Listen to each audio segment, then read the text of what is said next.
Okay, आप काफ़ी news में थे अभी हाल ही में मनोज बाजपेयी जी को लेकर, और आपने एक कमेंट कुछ पास किया था उनके लिए, बदतमीज़ वर्ड कुछ ऐसा, क्या ये क्या हुआ था एग्जैक्टली? देखिए, मनोज बाजपेयी जी के लिए मैं इसलिए मैं उनसे नाराज़ हुआ। एक तो उनको एज एन एक्टर लोगों ने बहुत पसंद किया है, सरकार ने उनको बहुत अवार्ड भी दिए हुए हैं। लेकिन कुछ इन दिनों की फिल्में मैंने देखी उनकी, चाहे वेब सीरीज़ हो, चाहे कुछ यूट्यूब इंटरव्यूज़ हो, चाहे उनकी होम प्रोडक्शन हो, चाहे गैंग्स ऑफ वासेपुर हो, ये सारी फिल्में मुझे लगता नहीं कि उनके अवार्ड के बाद उनको ऐसी फिल्में करनी चाहिए, क्योंकि एक बार फैमिली ऑडियंस हो जाती है आपकी। भारत सरकार अगर कोई अवार्ड दे रही है तो आप भारत के सुपरस्टार हो, और भारत में हर जगह पे आपको पसंद किया जा रहा है, सारे भारतीय आपके भाई बहन हैं और ये प्योर दर्शक है। ऐसे में आप गालियाँ बकते फिर रहे हो।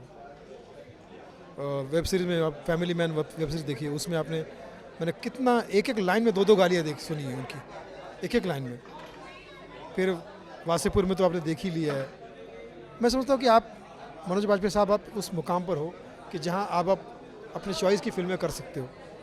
डायरेक्टर को बोल सकते हो कि भाई मैं ये डायलॉग में गाली नहीं दूंगा, आप किसी और को बोले, आप मत दीजिए।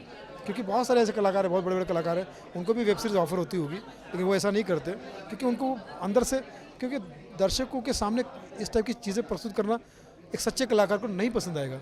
बट पता नहीं पैसों के लिए, सफलता के लिए मनोज बाजपेयी साहब ऐसा कर रहे हैं। और अगर ऐसा आप कर रहे हैं तो जाहिर सी बात है, मेरे जैसा दर्शक, मैं ये नहीं कह रहा हूँ कि मुझे लोग कहते हैं अपनी पब्लिसिटी के लिए कर रहा है, फॉरगेट अबाउट इट कि मैं एक आर्टिस्ट हूँ या कोई, मैं एक नॉर्मल दर्शक हूँ जो आपको देखना चाहता हूँ, पसंद करना चाहता हूँ। लेकिन कहीं ये सब चीज़ें करते हैं तो मुझे लगता है कि दर्शकों का अपमान हो रहा है, अवार्ड का अपमान हो रहा है, रिवॉर्ड का अपमान हो रहा है, और आप अपना खुद का भी अपमान कर रहे हो, अपने परिवार का भी अपमान कर रहे हो, संस्कारों का भी।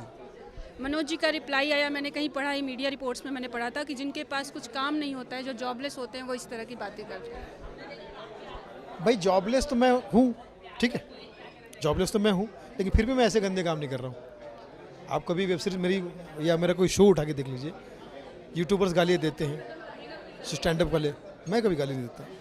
मैं फैमिली ऑडियंस, हाँ, और इसी चीज़ को मैंने फिल्में भी बनाई, छोटी छोटी फिल्में बनाता हूँ। लोग मुझे बोलते हैं यार इसमें थोड़ा सा मसाला डाल, ये कर वो कर, तेरी फिल्में गर्म हो जाएगी। मैंने कहा नहीं भाई, कंटेंट के हिसाब से लोग देखना चाहेंगे तो देखेंगे। पहली फिल्म को Guinness book of world record मिला था, जो कपिल शर्मा जी भी उसमें थे, जो मतलब 52 स्टैंड अप कॉमेडी थे उसमें। मैं अपने कंटेंट के बेस पे अपने आप को पेश करना चाहता हूँ। लोग ये कहते हैं कि मैं पब्लिसिटी, अगर मुझे पब्लिसिटी करनी होती तो मैं अपनी फिल्मों में नहीं करता। अपने ये सब जब मनोज बाजपेयी साहब कर रहे हैं, नवाजुद्दीन कर रहे हैं, पंकज त्रिपाठी कर रहे हैं, और भी लोग कर रहे हैं, सैफ अली खान ने भी एक दो जगह गालियाँ दी, तो आप सब कर रहे हैं, तो मैं तो बहुत छोटा आदमी हूँ, तो मुझे आगे बढ़ने के लिए सब करना चाहिए। लेकिन मैं दर्शकों के लिए करारबद्ध हूँ, एंसरेबल हूँ अपने काम के लिए। हम लोग कला जब स्टेज पे जाते हैं तो दिल, दिमाग, आंखें, आवाज़, नेचर और नीयत, दिल, दिमाग, आंखें, आवाज़, नेचर और नीयत साफ रख के जाते हैं, क्योंकि हमको पता है दर्शक, स्टेज हमारे लिए पूजा का स्थान है, वो हमारे अन्न देवता है, बाकी सब अन्य देवता है। बहुत सही कहा आपने। प्राउड नहीं, हमारे लिए प्राउड है, वो हमारे लिए भीड़ नहीं, हमारे लिए लीड है। वो हंसते हैं इसलिए हमारा घर बसते हैं, और हम हंसाते हैं, ये मुश्किल काम है, लेकिन वो हंसते हैं, ये और भी मुश्किल काम है।